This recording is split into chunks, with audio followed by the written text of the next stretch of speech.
जय श्री रामेश्वर महादेव, जय शिव शंभू, जय भोलेनाथ, जय श्री सीताराम।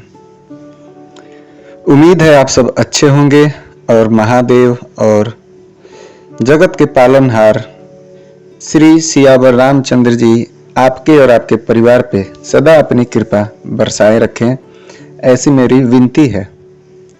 आज आपको बताने जा रहा हूं जो मैं कि सती व्रता पतिव्रता ये किस औरत को कहा जाता है और इसके कितने प्रकार हैं। ये कथा मैं आपको रामचरितमानस से के अरण्य कांड में सुनाता हूं कि जब श्री राम जी और लक्ष्मण जी और माता सीता जी अत्रि ऋषि जी के पास पहुंचे। जंगल में जब ये 14 वर्ष का काटने के लिए ये निकले थे तो ये अत्रि ऋषि जी के पास पहुंचे, जिनकी पत्नी थी अनुसुईया जी, जिनकी कथा आप लोग जानते हैं। श्री राम जी, सीता जी और लक्ष्मण जी अत्रि ऋषि जी को प्रणाम किए और अत्रि ऋषि जी ने भी उनका स्वागत किया।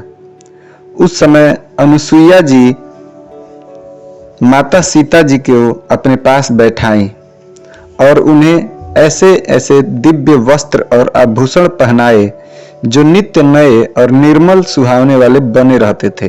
अर्थात हर दिन वो अलग अलग रूप में दिखते थे और बहुत सुंदर लगते थे। फिर ऋषि जी की पत्नी उनके बहाने मधुर और कोमल वाणी से स्त्रियों के कुछ धर्म बखान कर कहने लगी। अब ये क्या बताती हैं अनुसुईया जी सीता जी से स्त्रियों के धर्म, वो मैं आपको बता रहा हूं। मातु पिता भ्राता हितकारी, नीत प्रद सब सुनु राजकुमारी, अमित दानी भरता वैदेही, अधम सोनारी जो सेवन तेहि। अनुसुईया जी कहती हैं, हे राजकुमारी सुनिए, माता पिता भाई सभी हित करने वाले हैं, परंतु ये सब एक सीमा तक ही सुख देते हैं। अर्थात इनका एक सीमा है जहां तक ये हित कर सकते हैं। परंतु हे जानकी, पति तो मोक्ष रूप असीम सुख देने वाला है। वह स्त्री अधम है अर्थात पापी है जो ऐसी पति की सेवा नहीं करती। धैर्य, धर्म, मित्र और स्त्री, इन चारों की विपत्ति की समय ही परीक्षा होती है।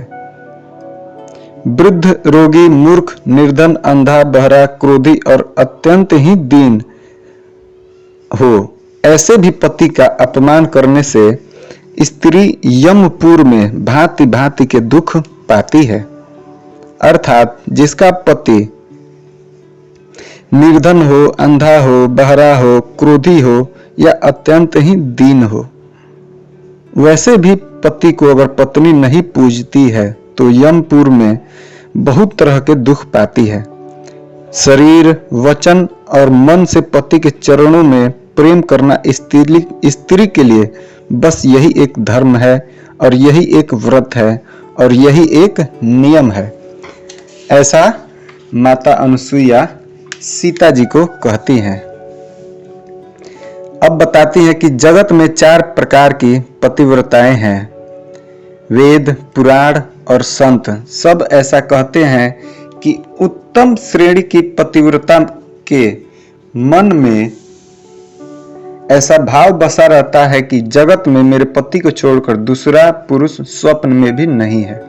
अर्थात पतिव्रता में 1 नंबर में वह पत्नी आती है जो जगत में अपने पति को छोड़कर किसी और को स्वप्न में भी नहीं देखती है। वो 1 नंबर में पतिव्रता होती है। अब मध्यम श्रेणी की पतिव्रता पराय पति को कैसे देखती है। अर्थात जो मध्यम श्रेणी की पत्नी होती है वह पति को तो देखती है, लेकिन पराय लोगों को ऐसे देखती है जैसे वो अपना सगा भाई हो। अगर उम्र में बड़ा हो तो पिता समान हो, छोटा हो तो पुत्र समान हो। अर्थात समान अवस्था वाले को वह भाई के रूप में देखती है, बड़े को पिता के रूप में देखती है, छोटे को पुत्र रूप में देखती है। वह मध्यम पत्नी पतिव्रता होती है। जो धर्म को विचार कर और अपने कुल की मर्यादा समझकर बची रहती है वह निकृष्ट निम्न श्रेणी की स्त्री है, ऐसा वेद कहते हैं।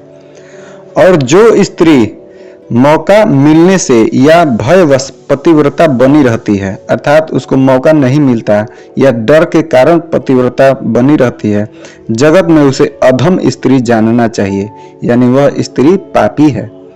पति को धोखा देने वाली जो स्त्री प्राय पति से रति करती है वह तो 100 कल्प तक नरक में पड़ी रहती है और कष्ट को भोगती है। क्षण भर के सुख के लिए जो 100 करोड़ असंख्य जन्मों के दुख को नहीं समझती, उसके समान दुष्ट कौन होगा। जो स्त्री छल छोड़कर पतिव्रत धर्म को ग्रहण करती है वह बिना ही परिश्रम परम गति को प्राप्त करती है, ऐसा सीख दे रही है माता अनुसुईया सीता जी को।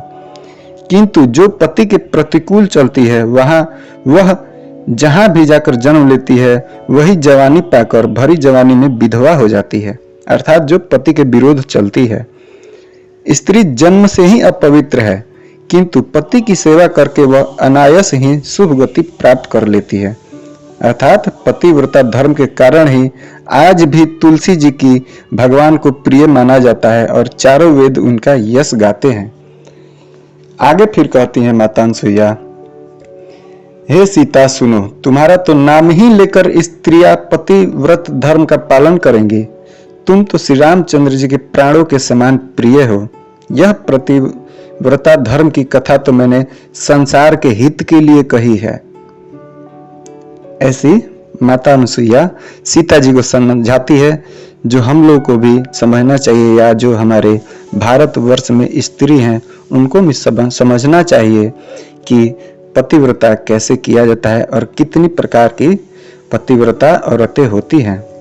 जानकी जी जब ये सुनी तो वो परम सुख पाई और आदर पूर्वक उनके चरणों में सिर नवाया।